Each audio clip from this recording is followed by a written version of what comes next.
ফরিদপুরের নগরকান্দা উপজেলা নির্বাচন উপলক্ষে নির্বাচনী উঠান বৈঠক অনুষ্ঠিত হয়েছে। শুক্রবার বিকেলে উপজেলার তালমা ইউনিয়নের চেয়ারম্যান বাড়িতে নির্বাচনী উঠান বৈঠক অনুষ্ঠিত হয়। এতে প্রধান অতিথি হিসেবে উপস্থিত ছিলেন নগরকান্দা উপজেলা আওয়ামী লীগের সাধারণ সম্পাদক অ্যাডভোকেট জামাল হোসেন মিয়া। এর আগে অ্যাডভোকেট জামাল হোসেন মিয়ার হাতে ফুল দিয়ে আওয়ামী লীগে যোগ দেন নগরকান্দা উপজেলা নির্বাচনের প্রার্থী কাজী শাহজামান বাবুল।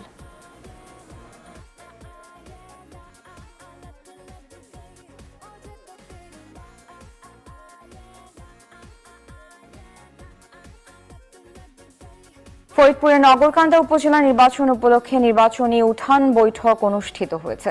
শুক্রবার বিকেলে উপজেলার তালমা ইউনিয়নের চেয়ারম্যান বাড়িতে নির্বাচনী উঠান বৈঠক অনুষ্ঠিত হয়। এতে প্রধান অতিথি হিসেবে উপস্থিত ছিলেন নগরকান্দা উপজেলা আওয়ামী লীগের সাধারণ সম্পাদক অ্যাডভোকেট জামাল হোসেন মিয়া। এর আগে অ্যাডভোকেট জামাল হোসেন মিয়ার হাতে ফুল দিয়ে আওয়ামী লীগে যোগ দেন নগরকান্দা